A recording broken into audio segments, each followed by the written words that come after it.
A big event here in Canada today, of course, will be the unveiling of Prime Minister Mark Carney's new cabinet. It will be sworn in by Governor-General Mary Simon this morning at about 10:30 a.m. Eastern Time, so about 45 minutes from now. Let's get some insight ahead of the ceremony with Jack Mintz. He'll have plenty to say.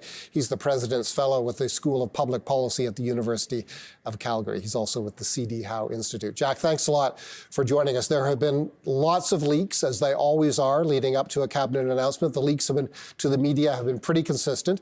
We're expecting a smaller cabinet with a secondary tier of secretaries of state.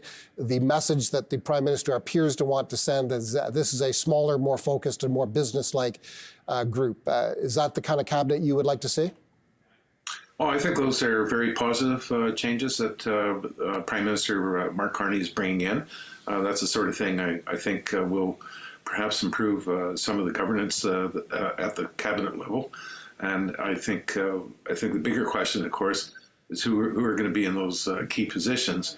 But it seems to be indicating that Mr. Carney really wants to shift back to the center, away from what was being offered during the Trudeau years.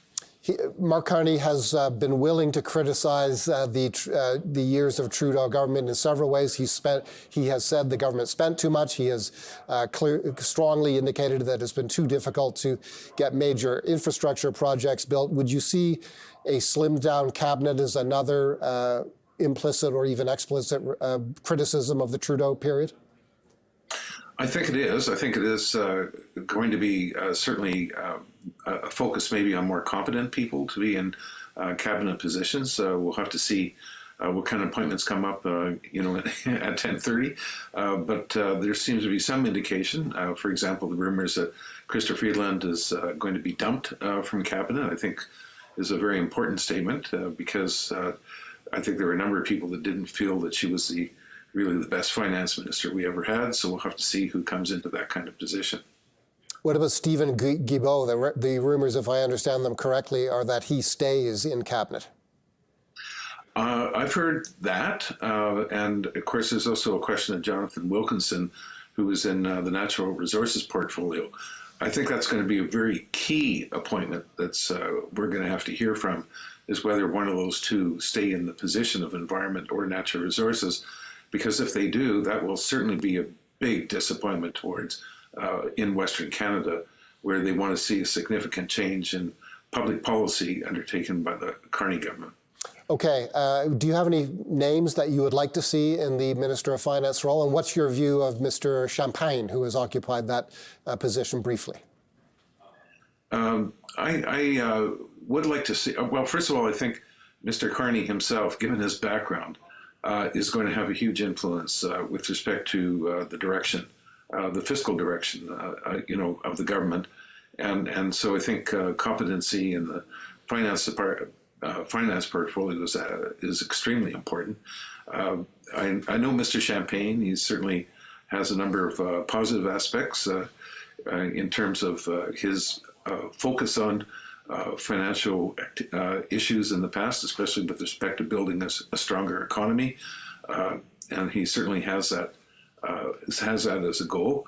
I have to admit, I did not agree with the way that he handled the subsidies for electric vehicles, but of course those were decisions that were being made by the government as a whole, which I think goes back to the main point that there's been a lot of centralization of power at the Prime Minister's office over the years, and even going back to Pierre Elliott Trudeau, and concentration of that power has increased over quite a bit, and we saw it most in the Justin Trudeau years.